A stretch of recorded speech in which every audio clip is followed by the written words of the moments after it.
I sure am excited about this. I hope you are too. I mean, I'm just like hanging on Rudy's every word, and kind of all sorts of daydreaming is beginning to happen. Just inspired about the possibilities here. But at any rate, I'm supposed to open the second half just talking a little bit about the True Charity Initiative and what its purpose is. So I wanted to just tell you that I was in Washington, D.C. recently. It was my first time there, and saw Jeff while I was there. And I was in Congressman Billy Long's office, and we had a nice discussion. I talked a lot about this stuff, our True Charity Initiative. And then he said, "Now I want you to go to the Library of Congress before you leave." And I said, "Well, sir, I'll try to do that if I can." And he said, "No, I didn't ask you to try to do that." I said, "Okay, sir." So I made it to the Library of Congress while I was there, and I'm waiting to see him again when I can say, "Hey, I listened to what you said and then I did it." So now I'm going to keep that card in my pocket, right? So the next time I see our congressman, which actually will be next month, been invited to come and talk in Springfield, or actually being a part of a meeting dealing with poverty issues in Southwest Missouri, because there are a lot of them. A lot of poverty and crime related issues in Southwest Missouri. I think you know that.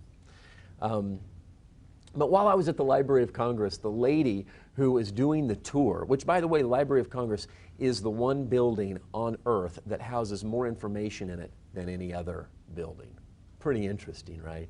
So I get that little bit of information. And then she's just kind of given us some tidbits before we go on the tour. And one of the tidbits was this. She said, "Did you know that every tweet that's ever been tweeted on Twitter is housed on a hard drive in the Library of Congress?" And I just thought, wow. Oh, no. And I'm trying to think, what have I tweeted? You know? She said more than 1 trillion tweets are housed in the Library of Congress. Every single tweet. I thought, that's amazing. So I'm kind of waiting for, like, is there a moral to this tragic story? Nope. That was the end of it. It was just like, throw it out as an amusing fact. And I'm literally starting this tour going, are we as free as we think we are? I mean, we have really centralized quite a bit of our power in Washington, D.C. And what, Jeff, you got? Doesn't that mean that there's somebody's missing emails you can find there? Yeah, right. Yeah, I was thinking that. So we have centralized quite a bit of our power, and it made me think as I was going through that, I thought, oh yeah, I remember the nation of Israel did this too. I think it's 1 Samuel chapter 7 or 8, somewhere right in there, that the nation of Israel cries out for a king. They think that if they can centralize their power in one man, that somehow their nation will be more powerful. They had not had a king up to that point. God tells them through the prophet Samuel, this is not so. And in fact, if you put a king over yourself, you'll find that he will take 10% of your crops, 10% of your livestock, 10% of your wealth. And I thought to myself, 10%. Man, did they get off easy, right? And so you know, when you think about all that's been taken in that regard, and what's the result of that? I mean, we've spent, I think estimates are like $20 trillion or so since Lyndon Johnson's War on Poverty in the early 60s. And what have we gotten from that? And even now we're spending $1 trillion every year in anti-poverty programs, still fighting it. And it's about that much, $1 trillion every year, that we go more into debt. And so there's some proverbial wisdom here, right? The borrower is slave to the lender. Mm-hmm. So it seems that we, the American people, have borrowed our way into about $18 trillion of slavery. Are we as free as we think we are? So just yesterday, I was at a political forum hosted by our local chamber, and Charlie Davis was there, along with a number of other of our legislators. And Charlie, tell me if I'm wrong, but what I wrote down is that our Missouri state budget's about $26 billion, and $9.5 billion of that goes toward social services to help the poor. That was about right, wasn't it? Now, and then I started doing my math. I had my calculator out. I was like, I know how much food stamps are in this, you know, and then about 1.4 billion of that is just for food stamps alone every year in the state of Missouri. And that equates to $120 million every month in the state of Missouri. And in our county, Jasper County, $2.5 million every month. Now it's interesting that that one statistic has, on more than one occasion when I've spoken it to somebody who has a food stamp card, has caused them to turn it over to me. They have no idea. I had no idea. Many of us have no idea how much is being spent in that regard to help the poor. So our congressmen yesterday were trying to figure out how to pay for road repair that's needed in our state. And they were lamenting, I think that's a good word, Charlie, they were lamenting the fact that people in Missouri had voted down a tax increase to deal with it. And while they were doing that, I was calculating the folks that have turned in their food stamp cards to me, how much that's saved on a monthly and then an annual basis, and it comes to somewhere around $25,000. Now that's not a whole lot in the whole scheme of things, but pretty cool that the state potentially saved $25,000 a year in just folks that have turned over their food stamp card. But consider this with me for a minute. A little more than 4% of all food stamp recipients are homeless. And if every homeless person in the state of Missouri was fed by missions like mine, or Crosslines, or Mission Joplin, or We Care of the 4 states food pantry, churches that have food pantries that want to help the poor, we would save the state $57 million every year. That's just the homeless being fed. Yes, I'm telling you, there are roads that need to be repaired. So maybe we ought to think not of raising more taxes. But see, this is the pinch that legislators are in. Do we cut programs or do we raise taxes?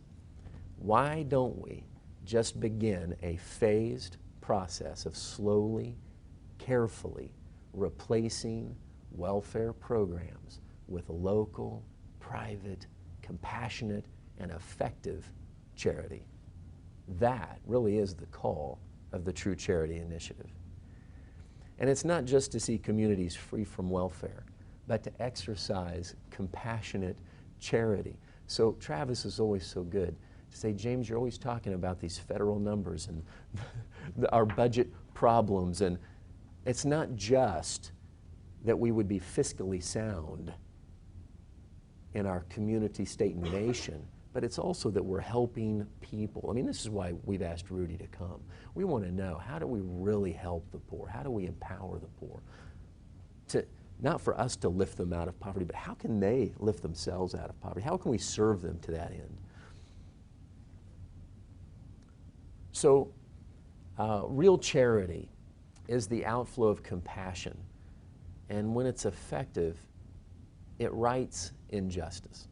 It not only clothes the naked and feeds the hungry and shelters the poor, but it is real charity that can break a person free from the bondage of dependency.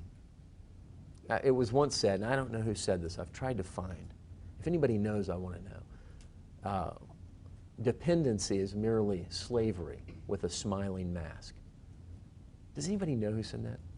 You want to know what's really weird? I know I didn't say that, but when I Googled it to try to find out who said this, dependence is merely slavery with a smiling mask, my name came up at the first of the Google. I was like, no, I did not say that. I've spoken it, I've written it in some things, and so it's popping up on the internet, but I can't find who said that. But isn't that true? Dependence is merely slavery with a smiling mask. And I see, and some of you do too, that dependency, that slavery on kind of a daily basis. Despondency, apathy, hopelessness are its markers. Are we as free as we think we are? And I began to think, are we at the breach of another Great Depression? I wonder how much more debt we can take before it all collapses. Has there ever been a time in the last 80 years when communities have so needed to work collaboratively to care for their own apart from federal government help? The True Charity Initiative works to functionally connect not-for-profits, educate the local electorate, and work for public policy change that diminishes the need for welfare and improves opportunity for effective charity instead. So that's all I have to say about the True Charity Initiative this morning. I would field a question or two if you have something pertaining to what it is I've handed to you or anything I've said in the last 10 minutes. Yes? Did you say it was $57 million what we saved all the actions? It is. It's $54 million if you replaced food stamps with local private charity food help. The charity's own plan will say $27 million, but that's because it calls for a 50% initial tax credit incentive. I'm not a big tax credit fan. I would love to see us do it without that, but I think for private incentive to give, tax credits would be helpful. But you've got to remember that anytime the government's offering tax credit, it substantiates their involvement. So what we're trying to say is, you shouldn't be involved. It should be us. And a tax credit will tend to say, we should be involved, and that's why I don't like tax credits. They're also hard, I think, to get away from after you get them going. But yes? I know it's hard to get away from the assistance and food stamp mentality, because I know people that have been dependent on it for, with single parents with children, and then they get this job that disqualifies Sure. them, and they're scared. Right. Because they know that they don't have that safety net, and it's a fearful Right. thing. So that needs to be worked through. Yes. Somebody needs to take their hand Yeah. and walk them through that. Hey, you can do this. Well, I think that's number one. You're right. I think there are also some policy changes that could go into play Oh, that would be absolutely. helpful. So if you go to truecharity.us, there's some research that I've put up there from the Illinois Policy Institute. I was showing Jay this the other day. I call it the trough of disincentive. But there comes a point where you reach, a $14, $15 an hour income range. Yeah, in fact, I think it's kind of, it's described actually as one of the pieces in that paperwork I gave you. But you can see the trough and how it drops. What happens at about $13, $14, $15 an hour is you lose benefits to the point that it's a disincentive for you to reach for middle class. You don't want to advance and improve because it's going to hurt you more than help you. So there are policy changes that need to happen, but also encouragement. And again, faith and inspiration and a relationship, these are all things that help a person take the risk to do it. And we've seen that happen at our mission. People that literally just like, I've been on it so long, but I know it's right and I want to do it, and they give it up. And so we've got testimony after testimony of how God provides as we take a step of faith. So, any other questions? Okay, well then let's turn it back over to Rudy. So yeah, we'll just engage in Q&A ideas. I mean, it'd be nice if you were able to leave this event today with either your own questions answered or your own ideas engaged, and even some new things hatched or affirmed. So I'm going to start out with the three things that were brought up that I recorded, and just as a quick survey of the three.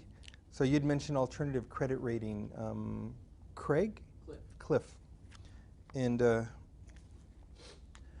I think that a broad statement, I think there's a number of people around the country who are working in this space, let me call it. Poverty, credit, and or loan or payday Actually, if you start searching around for Christians who are trying to provide alternatives to payday lending, so not simply regulating payday lenders, but the whole, like, well, what are people supposed to do in that circumstance? Providing the alternative. I think what happens is you get to know them, and then a whole network of people starts to open up. So my thought was more about, where we could find more people who are thinking this stuff. Have you heard of Grace Period in Pittsburgh, Pennsylvania? Mm-hmm. Those slackers in Pittsburgh, Pennsylvania, not the Pittsburgh, Kansas. I used to live there. I know about it. Okay. Grace Period or no? I used to live in Pittsburgh. So,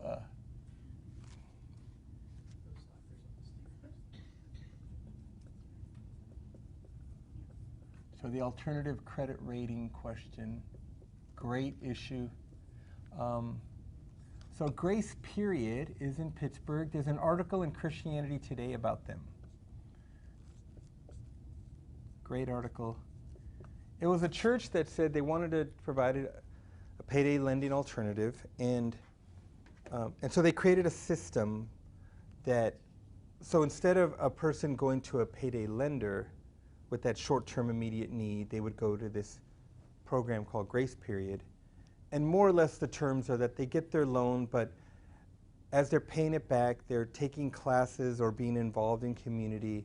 But also, what their payback is not simply a payback, it's actually, I think some of it builds up some savings. There's also a form of the program where they're encouraged to save more to have their own reserve. So it's actually helping people to develop just the practice of rainy day. And so it's grown. I mean, it is remarkable. And it's to the point where, like, one of our partners in Chicago asked them for some much deeper information because they were thinking about replicating the model. And the Grace Period folks were a bit reluctant to share a certain amount of financial data. And it wasn't an integrity issue. They have great integrity. It turns out that they have not created a financially sustainable model for this, even though they have thousands of clients. It regularly requires large capital inputs from the church or donor. I think the initial input, read the article, but it may have been like 750,000 that first went in, and then at intervals they have to keep replenishing. So when it comes to, so I think they perhaps, no one ever said this to me, but I think they may have had their standard where if they're going to put out a model, they want to put out a model that's really working in all areas, including sustainability, and so they were reluctant to share their model. But nevertheless, it's a great model. They're doing some powerful stuff. They're seeing transformation in people's lives.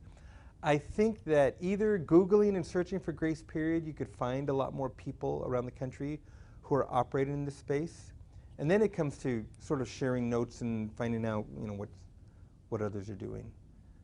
So just wanted to flag that as almost like a starting point. The mouth of the cave. I was in Mexico City. We went to Cuernavaca 2 weeks ago. There are these giant caves in Cuernavaca. You go in there, and then you just keep going in for like 2 or 3 kilometers. It's just huge. It's really awesome. But the mouth of the cave, you have no idea what you're getting into. So this is the mouth of a great cave, I think. And then you had a business models for youth. Yeah.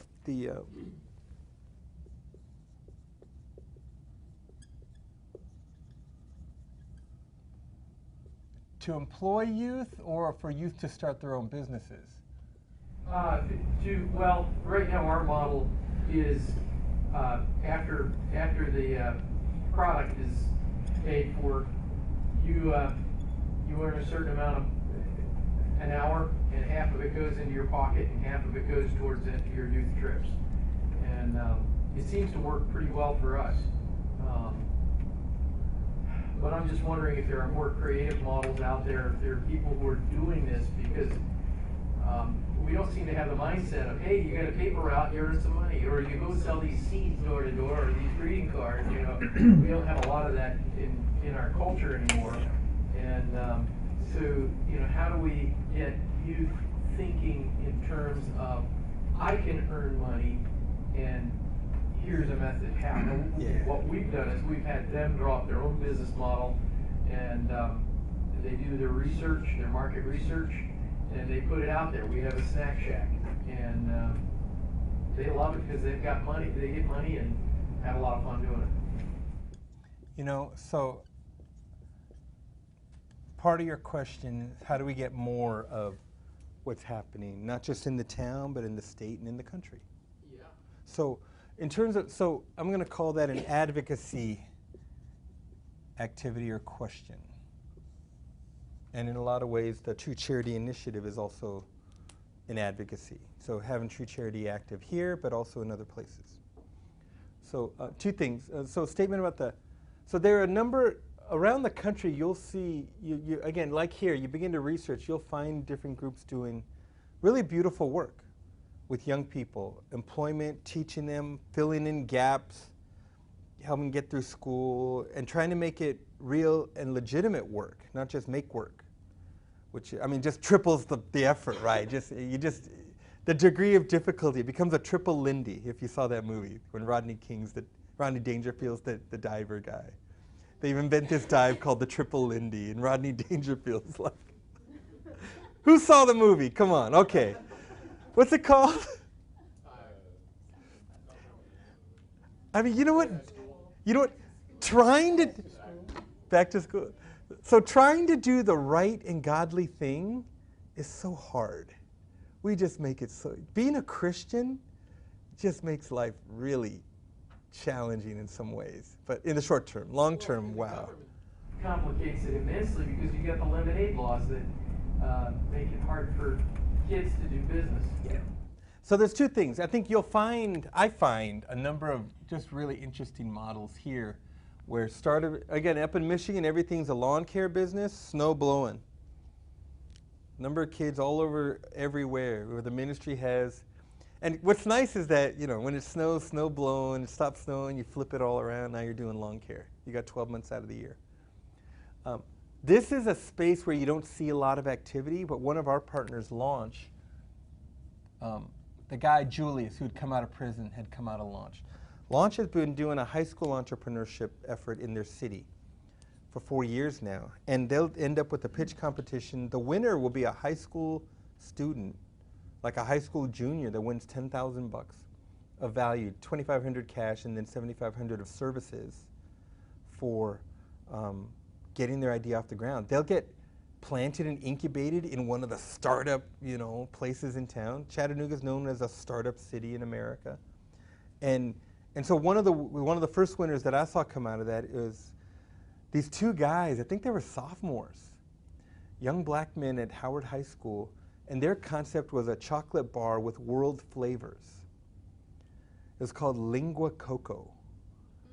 They'd gone through a business training class in the high school. See, high schools, most places now, and school districts will offer a business class or an entrepreneurship class.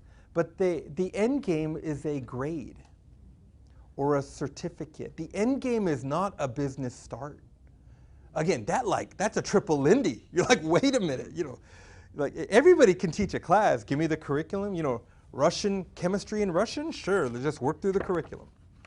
So whenever people hear about Partners in C training, they're like, training, we can do the training. And we're like, no. Tell me how many jobs you're going to create by June 30th. Tell me how many businesses will be up and operating, for-profit businesses, on June 30th. Oh, well, I thought it was a class. No. Training's important. Everybody, continuous learning. Got to keep reading books on the plane. Always learning. So these people have an initiative where it's all about starting the businesses. And so these guys had so the first chocolate that I took from the guy, it had curry in it and some other, I was like,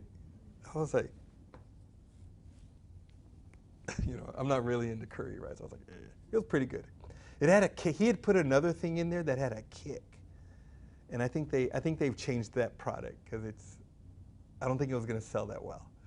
But so, I mean, it was a business process for a 10th grader.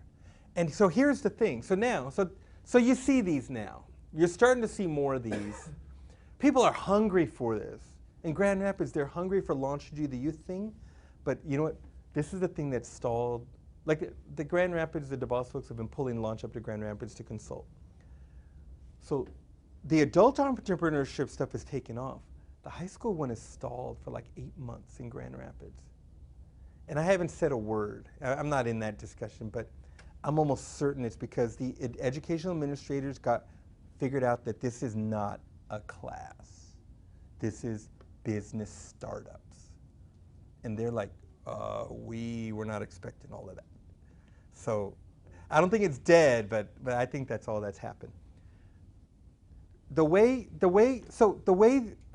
Cliff, that this is going to happen, people want to, and this is a business process, you know, in business, if you're going to make an investment, you want to know if it's going to work. If you're going to get a return on your investment, you want to see a successful model. Show it to me. Let me come and visit and kick the tires. Have a model that people can come and visit and kick the tires, but then there's also got to be a way where you're just telling the story and letting people know. So one of the ways that as Partners Worldwide, we've had a hand in stimulating the church in America to do more of this.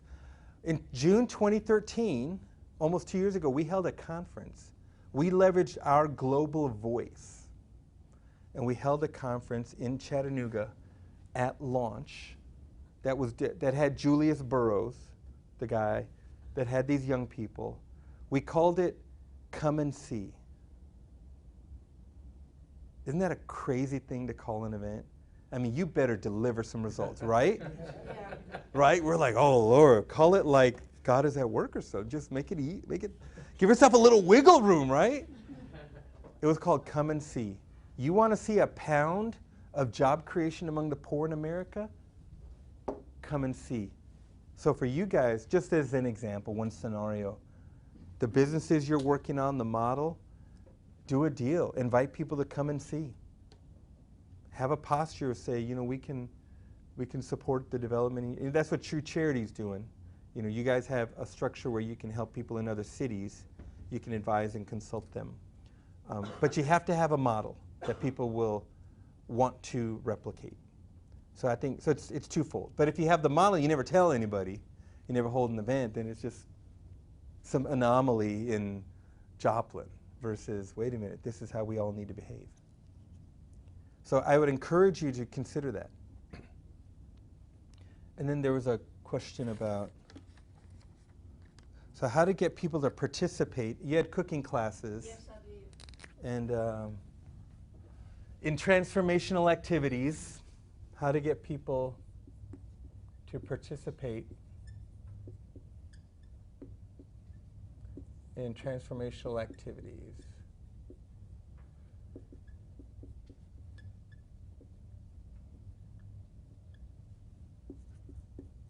So, I mean, at this point, I go back into my routine I was in last night, and I say, I don't do nothing, but I can introduce you to James Whitford, who probably has an excellent answer to that question. So when people were coming to the food pantry, Yes. yeah, How to get people to participate in transformational. if you remember her question, she had the food pantry, but she wanted to invite people to come into a cooking class because that could be a part of their growth and development about food, but nobody would come. Right. These ladies, many of them don't know how to cook anything but maybe open up a box of mac and cheese and chop up a hot dog. Well, there They are don't know a how to few, cook. a few things that come to mind. That what I found is that creating, I guess what I would consider like artificial demand to go through class is very ineffective. That, you know, to say we're going to have you jump through this hoop so that you can then get. We're going to have you go through this class in order for you to then get. And we have those kinds of things running in our community a lot. And for the most part, it seems that that's just, that it's not effective. So the attention and the retainment and the things that you're trying to communicate that you want them to pick up on, you know, I'm just here to get through whatever the heck you're telling me I got to get through so that I can get the carrot that's dangling, right?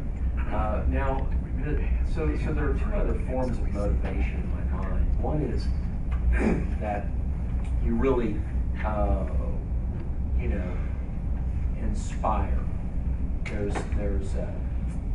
There's conviction. There's a revelation, right? I mean, that comes through relationship and getting to know somebody so that they'll listen to your voice about what's really important. And then, Right. hey, I want to go through this class now, okay? That's one way. The other way is that I'm drowning in a sea and I've got to have some help.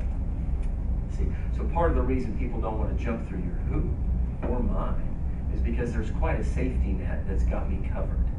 I really don't need that, all right? You know, and so that's the thing that we're fighting against all the time.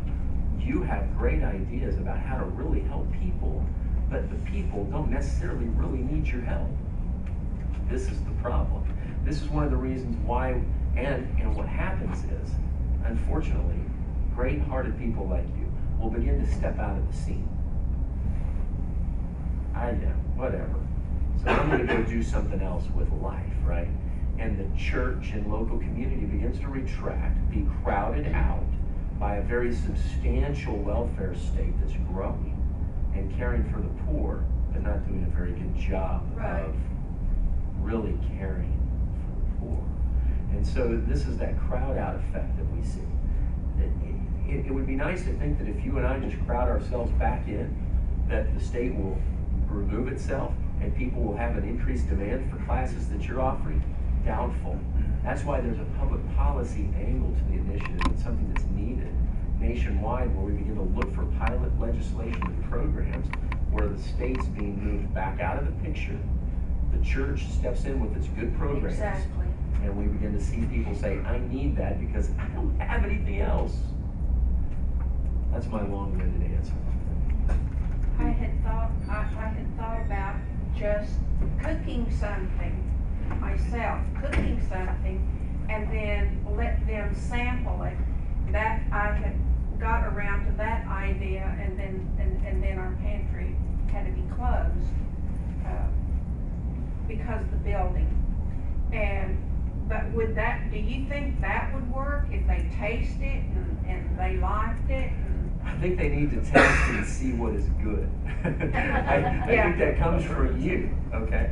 So I think it is, and it might be during we want to feed and taste test, but it's relationship building. It's them knowing that you really care, you really love them, and then through that, we communicate the good news. And the good news is there's a better life, and a longer one that goes beyond this one. So now, if I've got all of a sudden a grasp of eternity, even to some extent, I mean, so this life is very short. What am I going to do with it? I don't want to be stuck on welfare. I want to take some risk, you know. And then if we have property rights and things that are secure, and we can, you know, grow and develop like that, that's where people will want to go. So how important is an eternal perspective? And that doesn't come because we tasted your food. It comes because we're in relationship with you. You're sharing it, right? So this is why the gospel is so important in the whole picture. I shared, and I would always ask them, is there anything that you would like me to pray with you about? If they said no, that's fine. If they said yes, well, you'd be surprised how many would say, oh, I'm good. Yeah, sure, yeah. Well, yeah, and it's like if Peter was drowning, and there were 7 life preservers that were within reach, is he crying out for Jesus? Yeah. There were several. There were several over the period of time that actually accepted the Lord. Yeah. So that was a big deal. It is a big deal. Absolutely. Years ago, I had been involved with Youth for Christ, and my mother had a pretty big home at the time, and she allowed me to bring all these kids from different churches into her home, and what we would have is like hot dogs and chili and a good time, and we'd do skits, and we'd have the worship and the music, and everybody got to know each other, and from that point, the guard came down, and the kids started opening up, and that juncture, you would be able to introduce new ideas to them because they would become, it's that personal touch, and I'll never forget those days. Those were wonderful days. Yeah, that's Exactly. I think that's exactly right. Rudy, I have a question about the access to capital. In studying microfinance, it appears to, I was thinking back to the Irish loan funds. I think that was Jonathan Swift. This was a man who was committed in his heart, and it was for the welfare of the poor. At some point, I'm thinking about the line where how do you manage, how do you control this? There's a certain line where the human greed kicks in, and that's why I think microfinance has gotten such a bad rap, is because of excessive interest. There's certainly reasonable to have. It has to be sustainable. These loan funds have to be sustainable. Right. But how are you personally, Partners Worldwide, guarding against that, crossing that line where the greed sets in, and the desire for excess profit? Sure.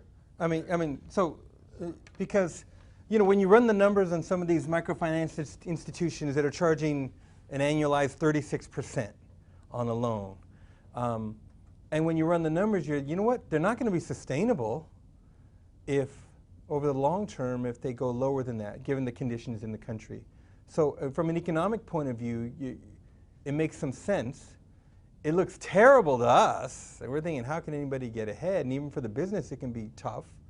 But then there's always this space where people and institutions are making judgments about how much are we going to help out the people versus how much are we going to sort of think long-term about the institution.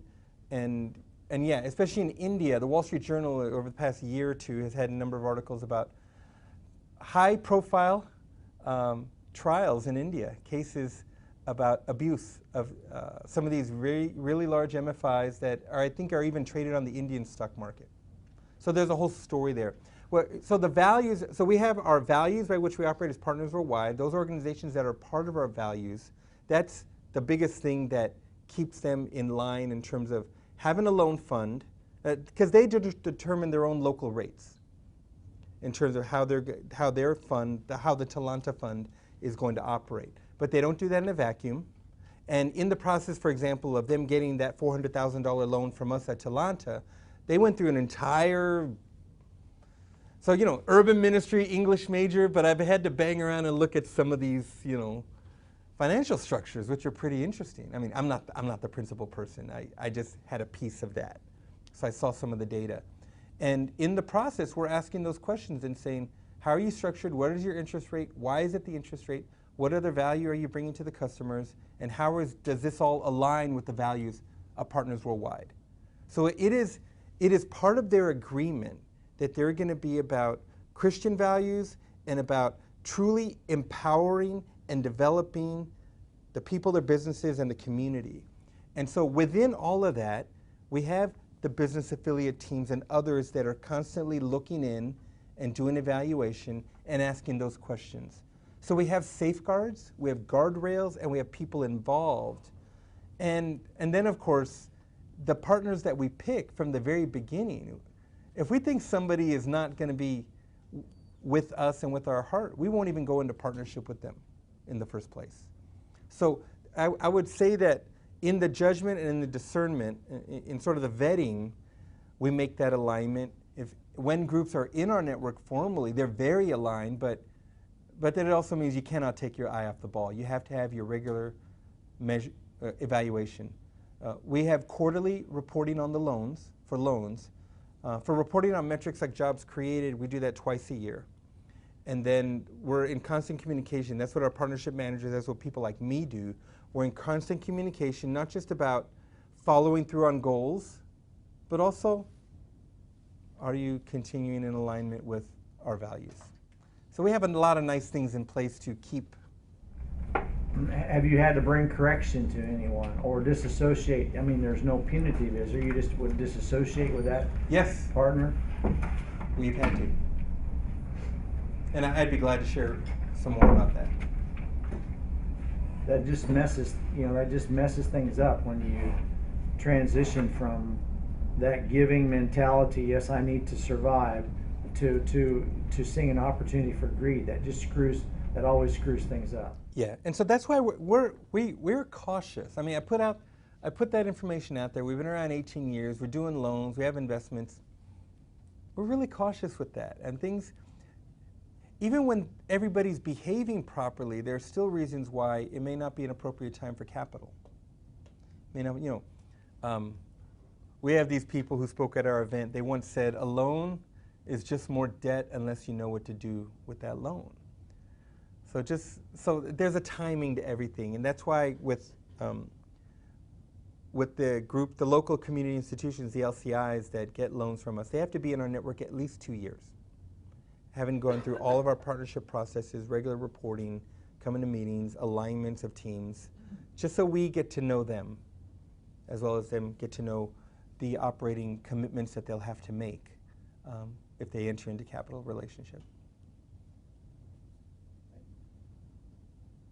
You have a number of churches and nonprofits represented here in the room just from Joplin. As we're thinking about this, if we wanted, within our different organizations to establish some kind of entrepreneurial project or a program, how many business affiliates do we need to be thinking about? You shared some numbers last night. I didn't know if you could talk through that a little bit for us. Is it something where you set up a team that's for the entire city, or does each organization need to be thinking about developing their own? Let me share with Rudy too, because I don't know if he knows, we're really connected. Yeah. So this community is probably more connected than a lot of communities. We have 70 not-for-profits that have signed up our charity tracker system, working together, and 40 that are actively working together of those 70. So for a city that's the size of 50,000, we're connected well enough that a few of us were standing out in the hall trying to think about, could there be a community model where the LCI is not just one organization necessarily? Did that kind of play along with your question? Exactly what I'm thinking. Yeah. Yep. In Haiti, so this is our model that's in the brochures and all. In Haiti, the structure there is called, it's a collaboration called 100,000 Jobs. They have a goal of creating 100,000 for-profit jobs by 2020. And so any groups that want in on that and want to take a piece of that 100,000 can opt in. So I think they have, the last numbers I saw, I think they have 17 different groups in about 10 different cities that have all said, we want to participate because we care about Haiti/Joplin, and this is what we feel we can do. So that's one thing that popped to my mind as you talked. But there are different partnership structures, of course. Let me take a quick poll. So one of the slides I said is that typically in most places where I go like this and talk to people, people tend to be their mind is somewhere in one of these quadrants primarily. When it comes to employment, the poor getting a job, because that's where you're at, because there's this initiative for how to think about our system. But on the back end of that, there's people, and that person who turns in the SNAP benefit card needs a job, right? And if you're an owner, they're coming to you, asking you to hire them, right? So, but they need jobs. The people who need cooking class usually also need a job. So I said there's employment readiness, is helping the person be prepared and to successfully win a job somewhere. There's the idea, okay, let's start a new business that can employ a bunch of people. There's, if we could help people in the community to grow their business, then as their business expands, they could add some people. Or we can help some of these folks who are in water gardens or in the various programs, those people who are wired that way or inclined. They're entrepreneurs. How can we help them to start their own business, okay? You may have interest in all the quadrants, but I'm going to go around with a show of hands just to let me know who's in the room and as you've been hearing all of this stuff, are you thinking most about like how can we help people get jobs? Raise your hand. You can only vote once, Rudy? No. Oh. Yeah, if you want to vote for all four, raise them high. I can't see this. Well, So we got about 12. Now, are you sitting here just burning and thinking about, man, we need to start a business to hire some people? Raise your hand. Raise it high. 5. Okay. You're saying, man, I know some of these people, they could start their own business. We just need to get them some training. They need a business plan. They need to get out there and get going. Who are you thinking about? How can we help people to start their own business? How can we help the poor, people in poverty, to start their own business? Raise your hand. All these. It's a rolling count. So I think 9 or 10. Watch this, 9 or 10. I couldn't figure out. So, and are you thinking about, man, we have some businesses, and let me qualify this one. This could be a business with 50 employees. And this business is trying to think creatively about, not only can we hire, but like in Grand Rapids, there's a business called Cascade Engineering. A guy named Fred Keller, and 1,100 employees. For years, been in the community forever. For years, he was being asked by Watered Gardens Rescue Mission to hire people. They created this initiative that was written up in Stanford Social Innovation Review. And they call it Welfare to Career. They said, look, yes, we're given an opportunity. James said, hire the guy, we hired him. We don't want him just to have a dead-end $8 an hour job forever. How could we get this person to really invest, really bring him into the team, really grow with the company, and make a career? That person into career. So they call it Welfare to Career. Again, the case study is written up at SSIR, and about 50 people of their 1,100 employees are in that ongoing initiative. It's a big investment. It has been very successful. And if anything, the issue for them is that they wish that more companies of their capacity would take that sort of initiative. Among other things, they didn't hire a workplace chaplain, but they ended up having to hire basically their own social worker on staff. Because what would happen with the 50 people at different points, usually in startup, little things would pop up. My car broke down, my girlfriend did this, and I didn't show up to work for 2 days.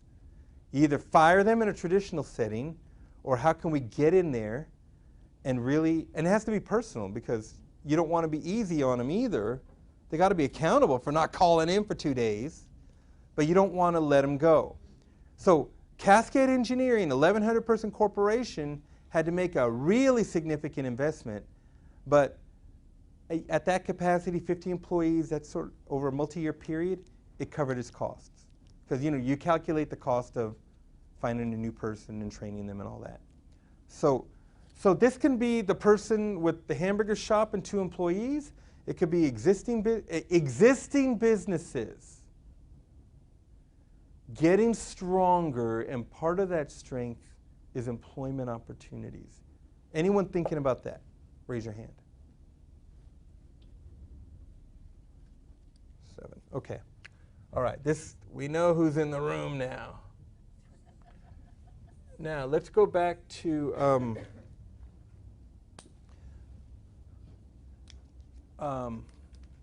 your question about how would we structure, given that there's already, so give me a name of the collaboration, or is it True Charity? Is it the Cross Lines? How would we describe, because you said there's a whole bunch of people who are sort of connected around here. True Charity Initiative. I mean, there are some connecting tools that the True Charity Initiative manages that have connected many not-for-profits online for the purpose of more effective charity. Let me ask you a different question. So Greater Joplin, I was going to say Metropolitan Joplin, but I didn't want the whole room to laugh at me. They laughed at me. Metro. Because city limits is 50,000, he said, but Greater Joplin's 150,000, right? So when we talk about unemployed people or underemployed. Underemployed's a big one, okay? What's the number of people we're dealing with? How many are in that unemployed, underemployed? And I will wait while somebody runs numbers.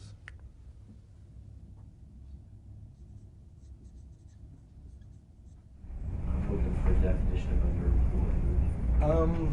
Well, they Are you still talking need our about someone who's got services. your 20-hour-a-week job at McDonald's and can't pay rent? Yeah. Okay, I don't know the number. Well, there's even people Lots. with 40-hour-a-week jobs. It's big. I mean, Both mom and dad work 40 hours a week and they still can't put food on the table. I'm gonna say a third. Yeah. I'm gonna say a third or unemployed or underemployed. Okay. Really, a third? Okay, then let's slice this a little bit, because we just put 50. What's the number of unemployed? 10,000. 10,000? 9%. We only have about 5% unemployment. Okay. Private government, you think? Here, in job. Yeah. That's the official government count. Yeah. Yeah, the number is a little Sorry, less. it's higher. That I think doesn't you can count those double who've that. given up. Yeah, because you're not counted at a certain point, right? Right. I think a double of, just for number purposes. So 15. Really? I was thinking maybe 10, but Charlie's thinking higher. Okay. So we got these different numbers. So as an example, so Haiti, they have the 100,000 Jobs Initiative. What if there was a 1,000 Jobs Initiative? Let me play with that. I'm getting on a plane. You guys can be like, Rudy, what's he know? So I'm going to let my flag fly right now, right?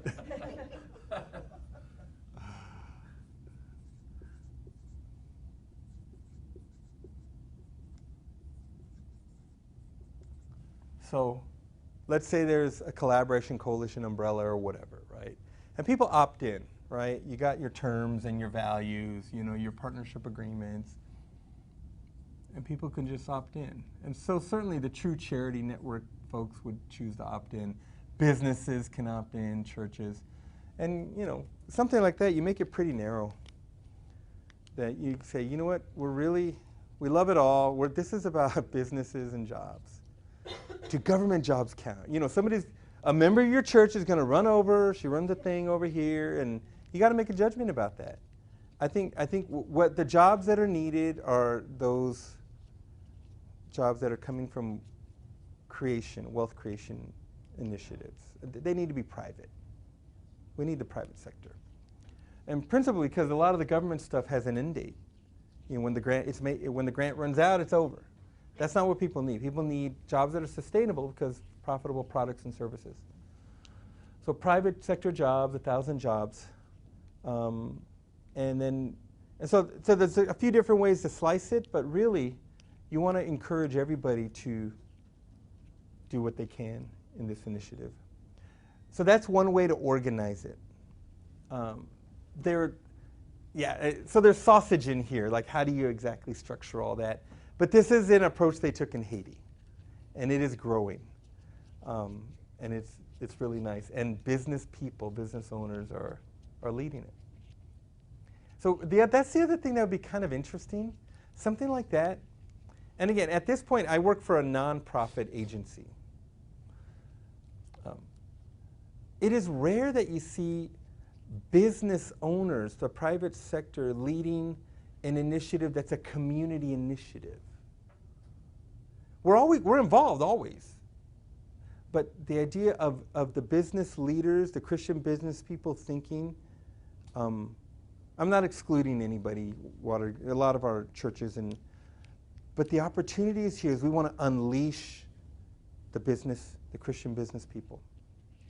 So that's an approach. And again, part of it, we could share how the Haiti folks have gone about that. Rudy, who is this 100,000 jobs in Haiti though?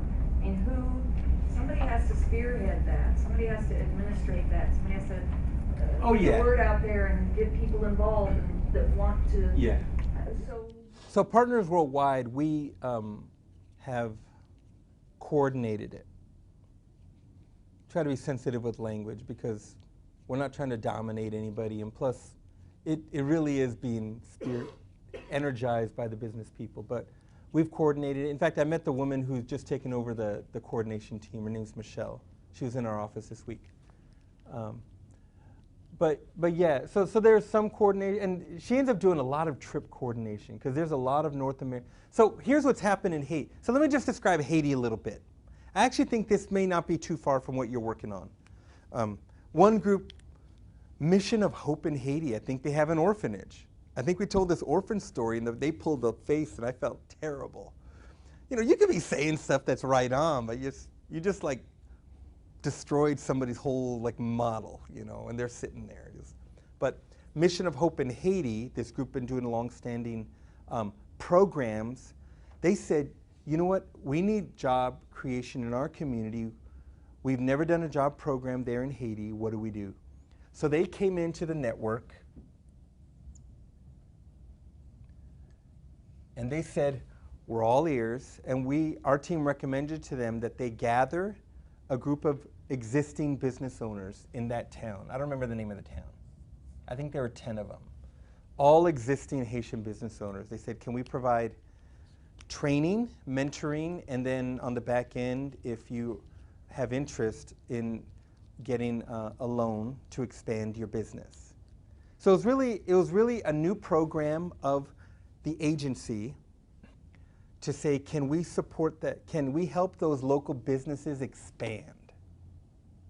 And again, the businesses are not suffering, but if they expand, they could hire some people. And so they went out there and they had a group of 10 businesses that came in and said, sure, let's go through the training. They've been in mentoring relationships with North Americans, so they actually valued being able to widen their networks to people in North America.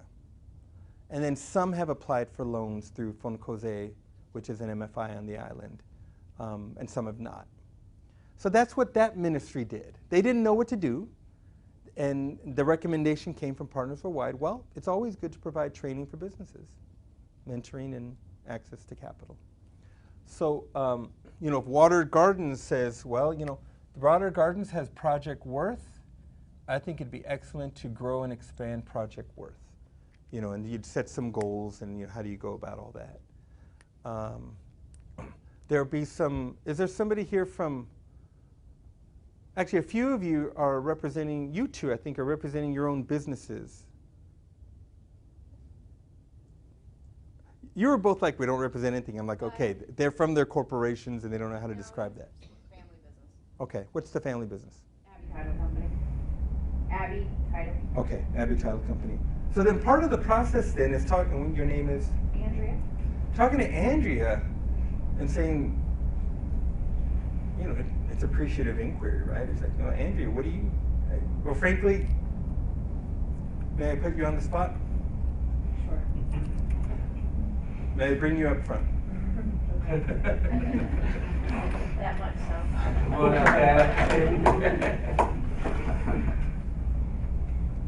By the way, I just moved from Pasadena. Oh, really? Awesome. So if you can stand or you can sit, either one. Actually, I'd say, well, if you sit, then he can really frame the camera right on you. No, we can sit. So tell us about your business.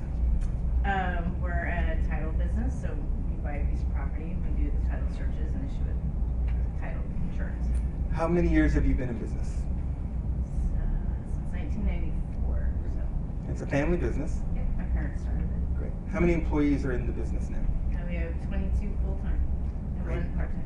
And most of those, and all here in Joplin area? We have an office in Carthage. And how far is that? Like 15. Okay, so it's in the greater Joplin. Yeah, it's within. It's in Metro Joplin. Big metropolitan. So the open question, as you've been here listening, and even before here you came with your own thoughts, what are some opportunities that we can all work together to create more jobs? Well, that's why I kind of came here to spark some ideas. I really came with a clean slate. Okay. Probably it might be more fair to say I'm representing myself. I'm thinking of maybe starting another business. Okay. That could. Tell us about that. I don't even have a clue. Okay, gun to your head, what would it be? Would it be a Subway franchise? Would it be a landscaping business? Maybe something in healthcare, because I have a background in healthcare. Okay, great. Healthcare. What are some of the opportunities that you kind of see in I think there healthcare? might be some improvements in caregiving, Great. because that's usually a low wage earning thing, and we need a lot of more quality in caregiving. And for any particular population set, or just from baby to grave? Well, I think no geriatric. Okay. That gives me enough to move forward. If you have more you want to share, That seems like a real reasonable one, and I think it would be received well. Joplin's going to have an aging population, Yeah. more so than the younger population. Oh, great. Thank you. Is that So, it? yeah, that's it for, well, that's it for you standing here. So let's unpack that. That was awesome. So again, talking to business people. And I'm saying this now to us ministry church leaders. Okay, that's really a big one. I mean, that's like, because they have all these ideas. And so, for example, two things. Big opportunity in that space, and it's only growing. In Chattanooga, Tennessee, one of the first businesses to come through the training in this high unemployment community, right?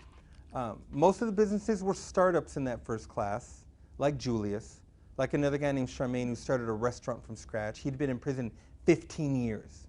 Came out within 9 months, was running a restaurant with 5 employees. But one of the women who came in, Monica Kiles, had already been in business, I think about 7 or 8 years, adult daycare. It's this. Huge opportunity. She'd been in business, and she'd had these subcontractors with her in the training class. She'd never had a class or any training. Picked up everything, learning it, talking to lots of people. The formalizing structures just helped. It turns out it just helps to keep learning. One class is good, take 20 classes, you'll get something from every one. So she has added a couple employees, but she said she loves her work, and there's a video where you see her talking with some more elderly folks who are her clients. And there's also, because of the way the healthcare is structured now, and social services, you can find some contracts with houses or different, there's a whole structure here. And it needs to be managed. You can get your set of employees, which is nice that you already have experience at the family office, 22 employees. Because yeah, I can imagine getting a group, 10 subcontractors working with you, you're handling the back office pieces, and you've got all these people going around because there's lots of opportunity. Training them, having them do it well. And when you said that, it also lit me up because I hear that everywhere. It's a national, nationally our entire population, the healthcare system and everything. These things need to be managed. So one more thing. So as an example then, under this Haiti, I'll even call it that, just for the sake of discussion, we're using this model. I can see a scenario where, your business may simply choose just to opt in. You're just like, business Y. Or I'll make up a name. Yes, call it Yes, or Yes Care. And we want to be a member. We agree to the principles and the values, and we agree to report metrics. That's probably one of the biggest. This thing can be very simple to coordinate, by the way. You're monitoring, values of the groups, as groups have need for resources, maybe for like training resources, a pool of mentors, that'll be helpful, right? Because you'll have people who maybe they don't want to run enterprises, but they want to be available with expertise. And there's a whole other process for nurturing and supporting a group like that of mentors. But what you want from these groups is that they agree to the mission, vision, values, and they're reporting metrics. and participating in whatever other surveys or data gathering that are needed to determine the effectiveness. That's actually a pretty big deal to get people to commit to reporting. So, and this structure should have capacity to allow a private business to just come in as a private business. Not that they got to go and get 20 other businesses and go and do something now, but for there to be some freedom. So imagine then that you've got about 80, you end up with a collaboration of 80 institutions. 20 are churches, 20 are businesses, 20 are agencies, and a few schools, and then Rudy's up in Michigan trying to stick his toe in the water there. And then, yeah, so there's sausage making about how do you have a 3-year plan and how many jobs we want to create in year 1 and year 2 and year 3. But that's how, and then, yeah, it needs a coordinator. And yeah, we could share models for how the Haiti thing is coordinated. The university. So you will get, like, what's the big health system around here, the big hospital system? Mercy. Somebody at Mercy will come find you, and they'll say a few things. They'll say, they'll want to connect with, this sort of business in terms of adult care. They will probably, like our hospital system is they're always looking for local vendors and suppliers. They'd love to know that if there's some new businesses from among the poor or in the community, and if those businesses could legitimately be vendors, they'd love to contract. All these groups want to be a part of community work. And they'll say, James, where are the businesses that we can partner with? So Mercy will come banging on the door here. The local city government's going to come banging on the door saying, how can we be a part of this? So, yes, thank you. Well, I've been a caregiver for about 22 years. Most of that was under health agencies that took 65% of my income. When I moved to Washington State, they had a employment agency specific for my career, as a CNA. So I go into homes and take care of people, and I would get, after the first month, the people who employed me paid the company the first month's wage. After that, I got the wage, which was about $17 an hour. So you have families who can go through an agency, a company, a health company, and they'll pay them $35 an hour, but the worker only gets $8 to $10 an hour. Where if you go through a health agency like I was going through, I got the money, not the company. So I am presently looking for an agency that will hire me because I won't go through the other companies anymore. I'm not going to give 65% of my wages to overhead. Administrative costs. So anyway, that's what we need too, and a lot of people would be able to take care of their, like mothers who want to do in-home health care and get their full wage. They'll be able to provide for the children and for the home and not have to try to provide on $8 to $10 an hour. Well, I have my own hair salon and my own caregiving business, and I go into hospitals and people's homes, nursing homes, and I just got done taking care of someone that owned a payday loan company, and they could pay $18 an hour. So, anyway, you can't just be self-employed. And in Kansas right now, our governor's really trying to initiate all these concepts and everything. And there's no tax on small business. That's a pretty good opportunity in Kansas. How far is Kansas?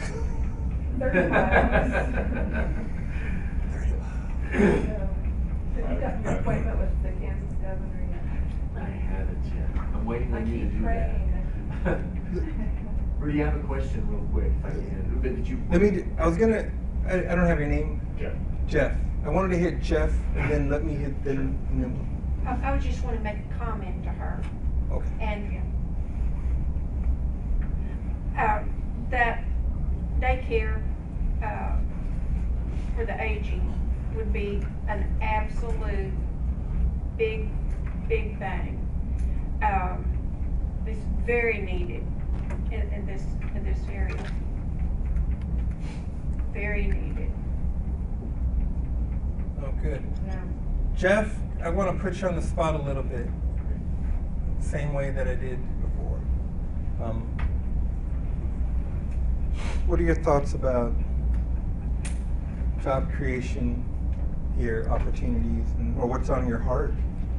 Or did the Lord wake you up in the middle of the night to tell you?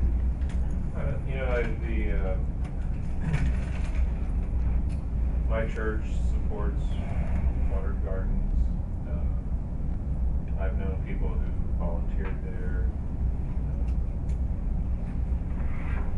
I did an online donation a while back. It's on the list, so I got an email for this.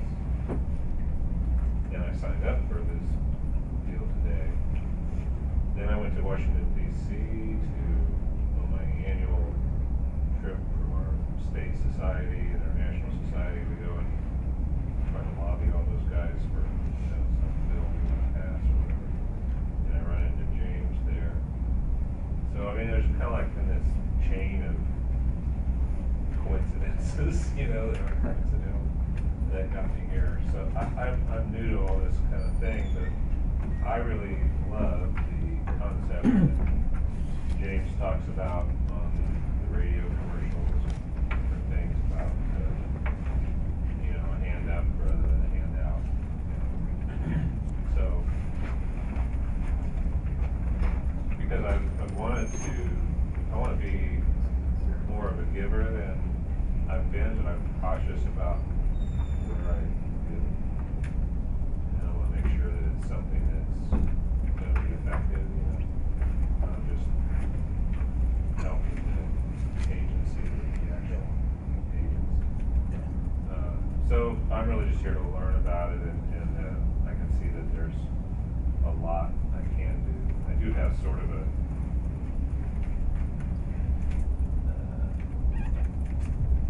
additional stream of revenue that I'm working on that has a charity potential component to it. So my mind is right now just sort of thinking about how that can be mixed in with what's going on. Well, thanks. And when you mentioned we've been talking about the Washington visit and the broader sort of the advocacy for changing the way our systems do help. It reminded me of something. Maybe a bit challenging, and I don't mean it as to be abrasive, but I think for clarity, this is all lining up very well, period. I mean, the step about, because the advocacy side is making a challenge about what's broken and what needs to be fixed. And let's assume like somehow at midnight, everything got fixed immediately in Washington and in, what's the Missouri State House? In Jefferson City and Joplin. Midnight. Well, you'd still have the fact that people still need jobs. Right? They're two different things. Right?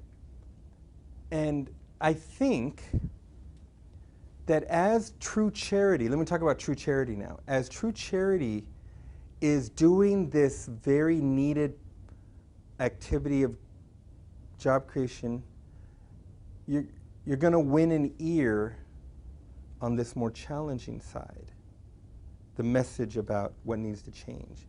Because people will feel like, wow, they're really doing some great stuff over here, and I'm not sure what they're saying, but let me give them an ear. the analogy is the pro-life movement. There are many people, and particularly in the black community, who have been skeptical of pro-life forever. And the statement is that the pro-lifers only care about the life until it is born. After that, they don't care. So that is, so fair or not, okay, that has been the constant perception of pro-life.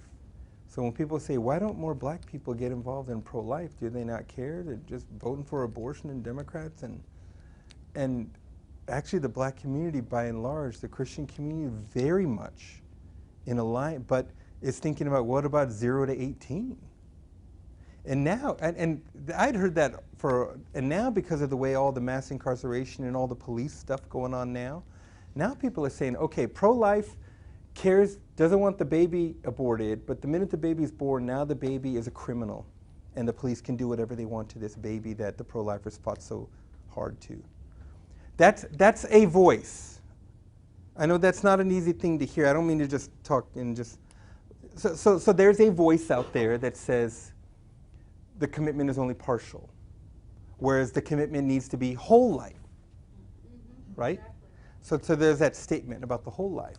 So then I think, so somebody's going to say, okay, you're dealing with the SNAP and the government and the benefits and the entire system. Okay, that thing's broken, but, you know, as John Perkins went and got arrested with Jim Wallace a couple of years back on Capitol Hill.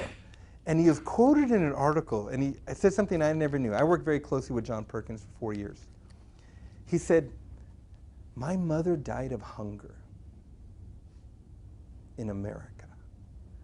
He said, whatever the positions are and policy, that should never happen. So you have this view about the person, and then somebody's going to have a question about the policy. And I get this on all my acting stuff. I'm like, we need 4 cheers for capitalism. They're like, Rudy, capitalism is destroying the world. I'm like, well, let's debate that.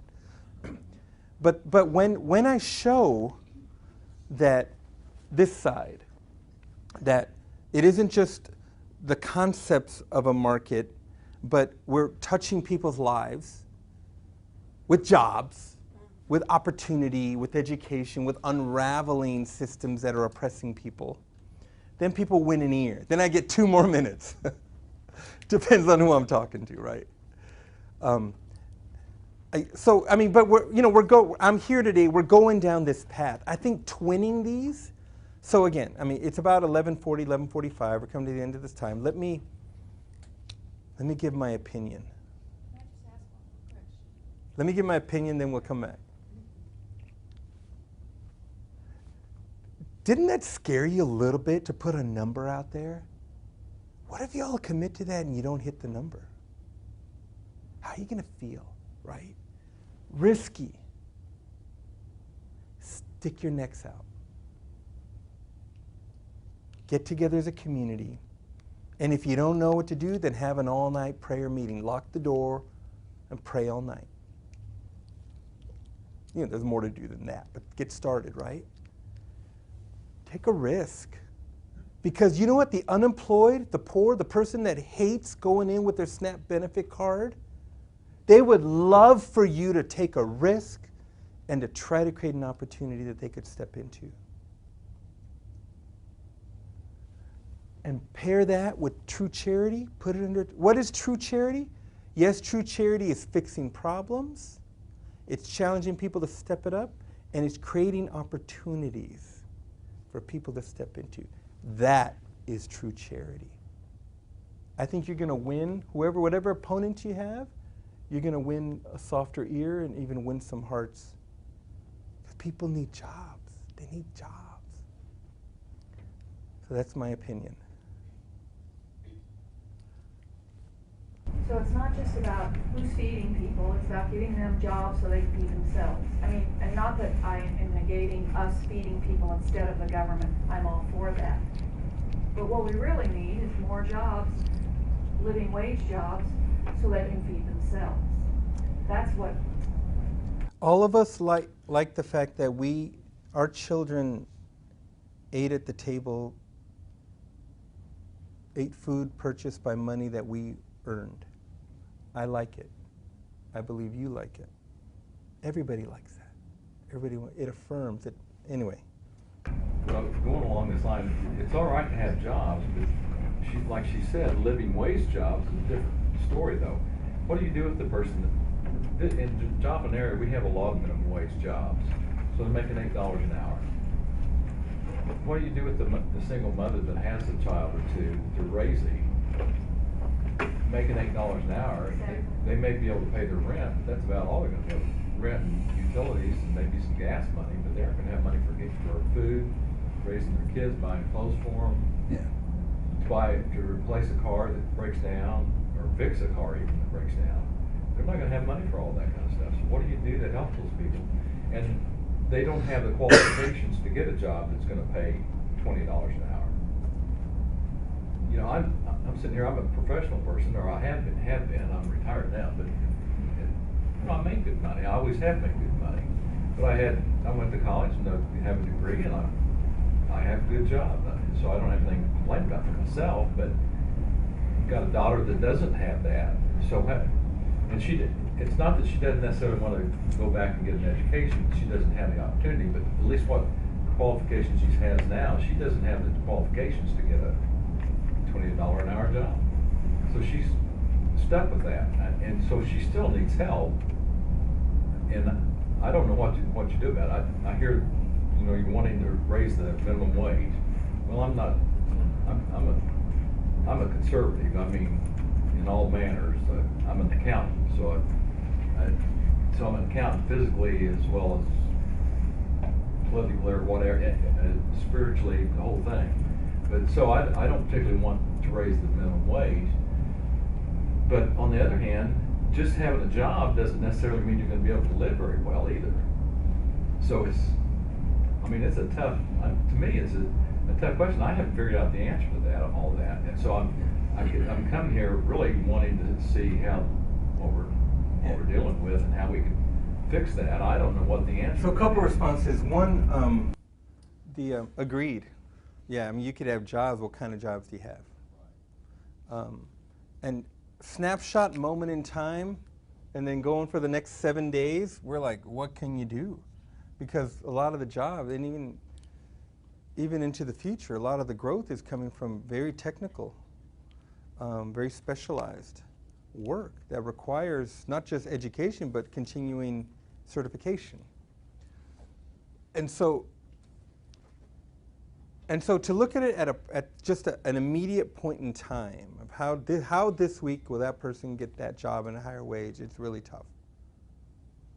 Over a longer trajectory, then, so a couple of things. My own shorthand on this is that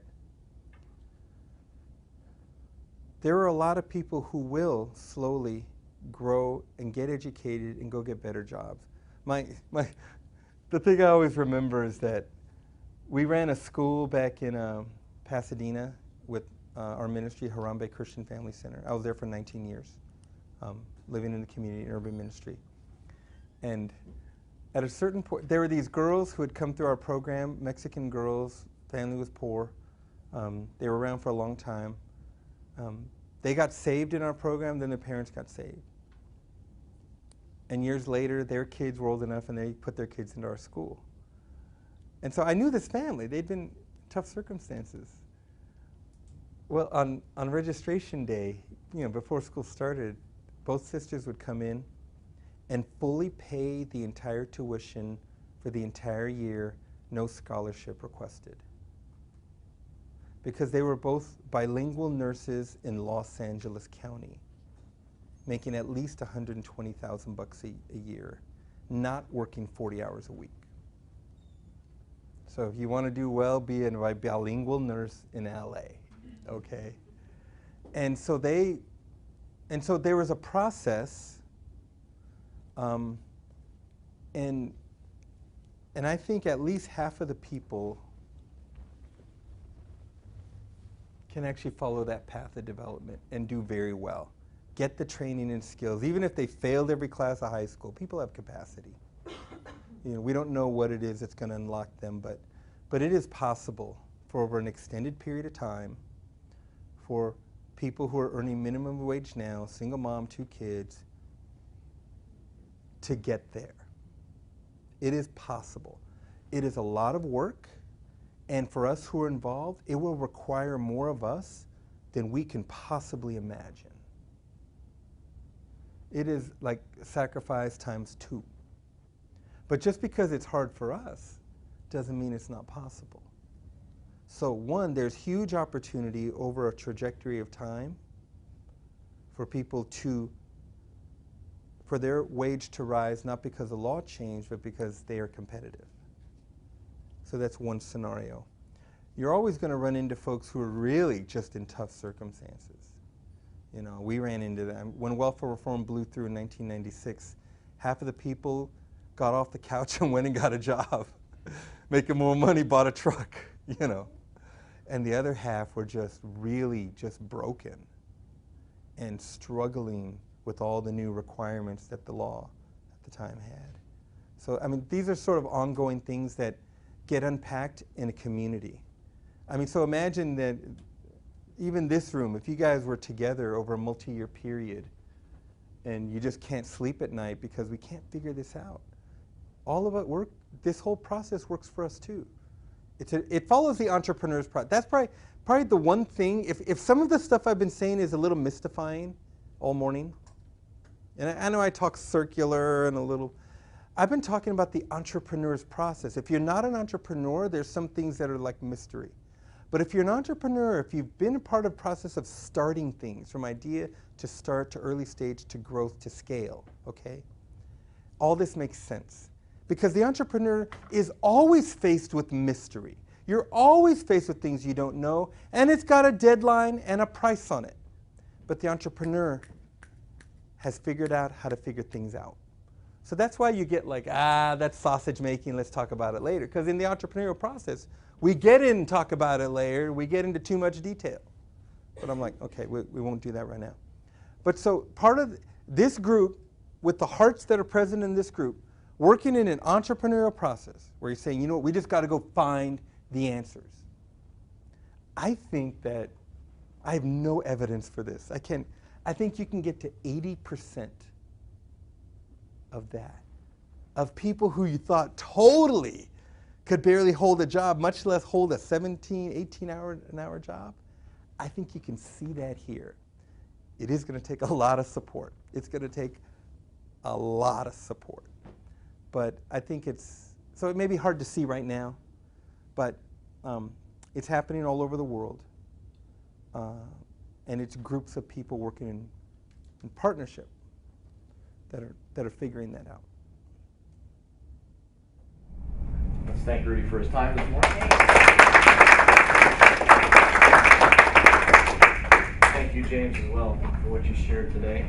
Just a couple of closing housekeeping items. You know, as we were sitting here listening this morning, I thought about the Apostle Paul when he got into Athens in Acts 17, and he spoke before the Areopagus, and you read in there that the folks love to listen to new ideas. The danger is you're just sitting and listening to new ideas and then going on and waiting for the next educational event to listen to more new ideas, and it never translates into action. Then nothing gets done. And over time, enthusiasm wanes. And so I want to give you some action steps just to reiterate those before we leave today. First of all, I gave you a card that this is for the True Charity Initiative. If you're here today and what we've talked about resonates with you and you're not on our mailing list, this is how you get on there. So you can get notifications for our next educational event, so you can be aware of what's happening in the community. If you're not plugged into the tools of Charity Tracker and jr.net with your organization, or if you need more training with those, you need to let us know that. The information is in this brochure. You'll see on the back, how do I get involved?